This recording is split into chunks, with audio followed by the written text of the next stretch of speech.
ഞാനിന്ന് ഒരു mix veg ഓംലെറ്റാണ് ഉണ്ടാക്കുന്നത്. വളരെ എളുപ്പത്തിൽ ഉണ്ടാക്കാവുന്നത്.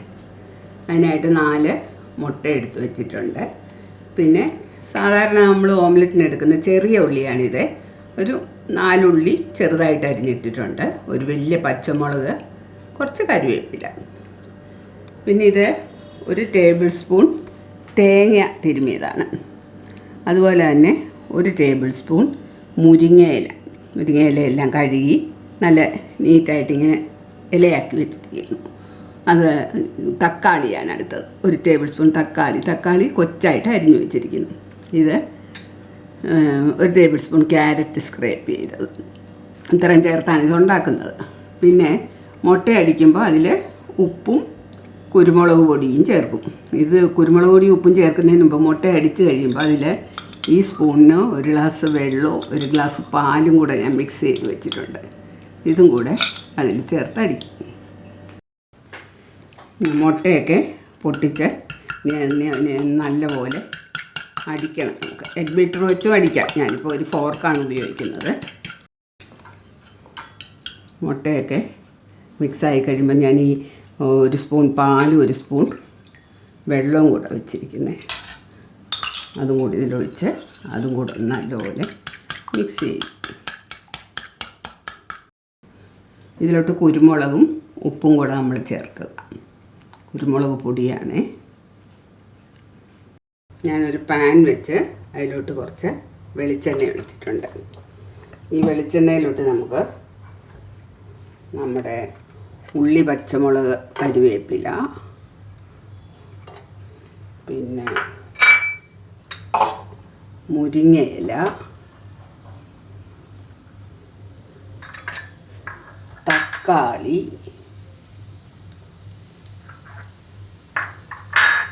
സ്ക്രേപ്പ് ചെയ്ത് വെച്ചിരിക്കുന്ന ക്യാരറ്റ്, ഇത്രയും ആദ്യം ഇടുക. തേങ്ങ ലാസ്റ്റ് ഇടത്തുള്ളൂ. ഇത് വെച്ച് ഇതിനെ ഒന്ന് വഴറ്റിയെടുക്കണം. നമ്മൾ വഴന്ന് വരുമ്പോൾ നമുക്ക് ഈ തേങ്ങയും കൂടെ ഇതിൻ്റെ കൂടെ ഇടാം. തേങ്ങ നേരത്തെ ഇട്ടാൽ തേങ്ങ അങ്ങ് ചുമന്ന് പോകും. അതുകൊണ്ടാണ് തേങ്ങ ആദ്യം ഇടാത്തത്.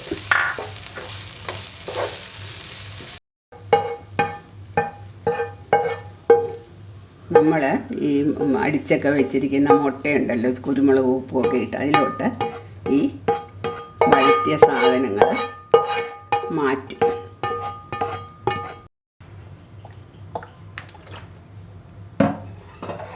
ഞാൻ ആ കൂട്ട് ഈ നമ്മുടെ മുട്ട പൊട്ടിച്ചതിലോട്ട് ഇട്ട് നല്ലപോലെ മിക്സ് ചെയ്യും.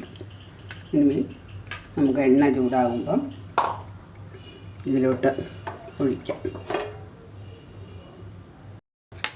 ഞാനിത് ഈ പാനിലോട്ട് മുഴുവനായിട്ടും ഒഴിച്ചു. തീ കൂട്ടി വയ്ക്കാം നമുക്ക്.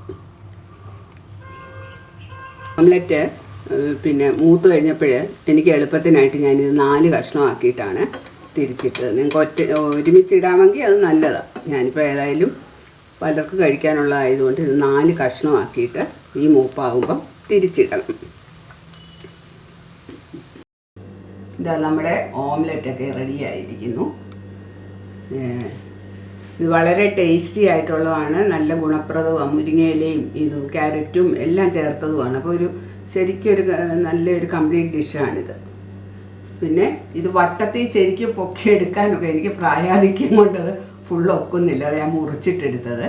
അല്ലെങ്കിൽ എടുത്തിട്ട് മുറിച്ചാലും മതി. ഇപ്പം മുറിച്ചാണെങ്കിലും എല്ലാം നല്ലപോലെ ഇതായിട്ടുണ്ട്. അപ്പോൾ എല്ലാവരും ഉണ്ടാക്കി നോക്കുക. എല്ലാവർക്കും എളുപ്പമാണല്ലോ ഉണ്ടാക്കാൻ. ഓംലെറ്റ് ഉണ്ടാക്കാൻ അറിയാത്ത ആരുമില്ല. അപ്പോൾ ഇതിൻ്റെ കൂടെ ഈ മുരിങ്ങയിലയും ക്യാരറ്റും ഒക്കെ ഇടുമ്പോൾ ഒരു പ്രത്യേക ടേസ്റ്റാണ്. അപ്പം എല്ലാവരും ഉണ്ടാക്കി നോക്കുക, ലൈക്ക് അടിക്കുക, ഷെയർ ചെയ്യുക, കമൻസുകളൊക്കെ തരിക. പിന്നെ സബ്സ്ക്രൈബ് ചെയ്യാത്തവരുണ്ടെങ്കിൽ സബ്സ്ക്രൈബ് ചെയ്യുക.